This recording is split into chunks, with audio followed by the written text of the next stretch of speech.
You've had quite a lot of success at a pretty young age. How does that make you feel about the future? Do you feel excited?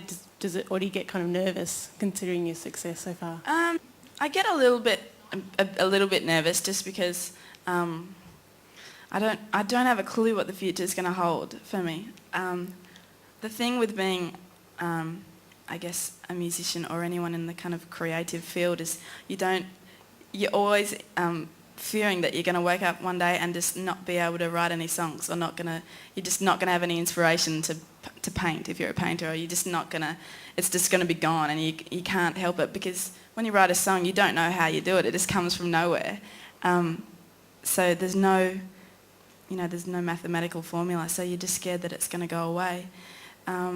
So that's a bit scary, but I hear that everyone has that fear. And it's also, it's a bit scary about the next album, and also because, there's a lot of people that kind of go in and out of fashion in the music industry. So I guess I'm scared that if I sell enough albums that suddenly everyone's going to go, didn't you know Missy's uncool to like now? And everyone's going to go, oh really? Okay, I don't like her. I don't know, it's really unpredictable business, and yeah. I guess what's important to me is family, friends, love, respect. I guess the thing that's most important to me, career-wise, I don't know if that's what you're asking, but to just always be true to myself, I guess, because it's so easy in the music industry just to be dragged a certain way without realising it, and then you're there, and then you're looking around you and you're just thinking, how did I get here? I never wanted to be here.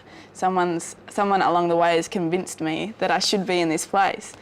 And I guess it's important to me to always stay true to my initial dream, and that was just to be able to write the songs that I wanted to write and get people to hear them, and be myself along the way.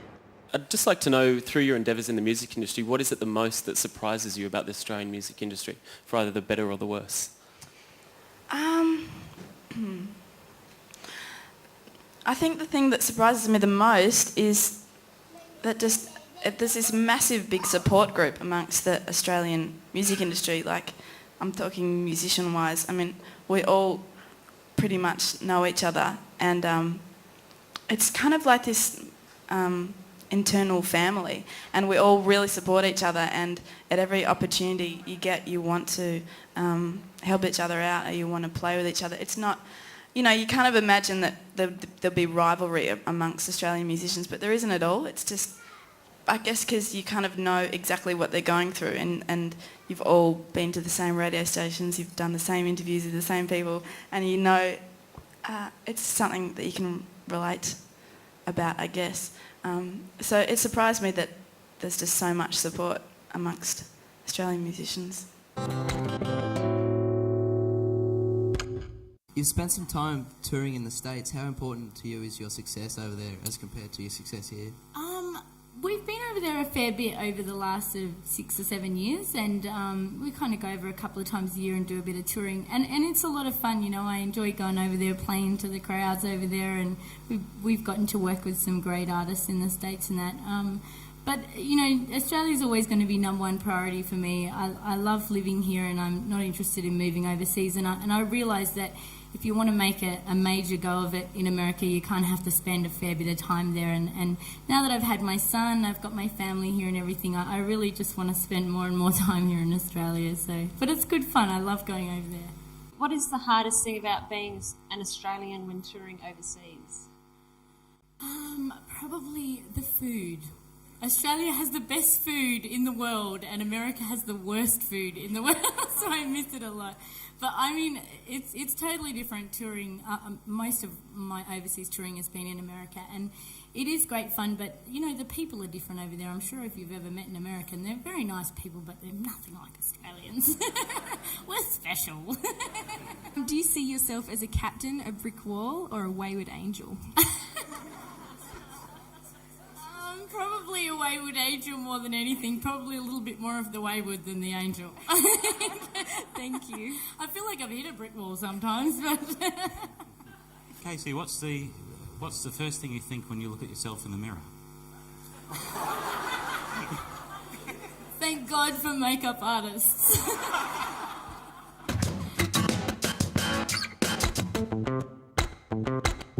But the way we learned to play was really by going and sitting with bands. There's awesome bands around the place, and you go when you're a young musician and you say, right, I want to go and sit in with this band. So you'd arrive in a taxi with your instrument there, and you'd arrive in the place and they'd lock up the doors and you'd play from 1 until 5 in the morning.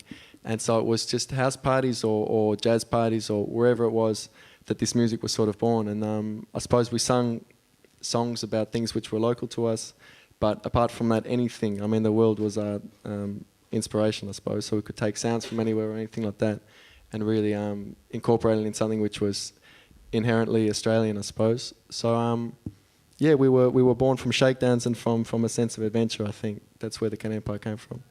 You're a very eclectic band. Is there one genre that you would say you get your most inspiration from?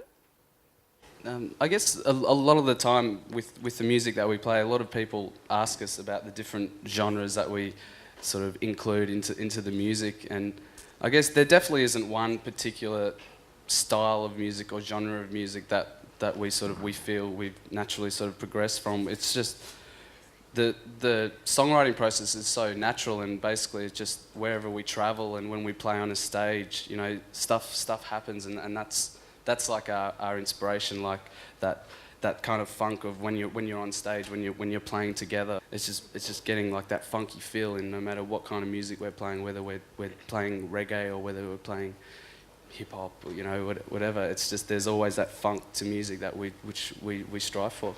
How do your smaller gigs, like your jazz club gigs, compare to your larger shows?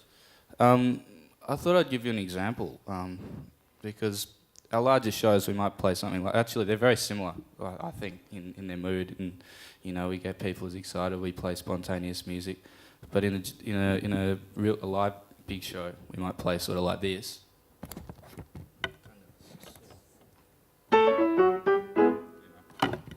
In a jazz show it might sound a bit more like this.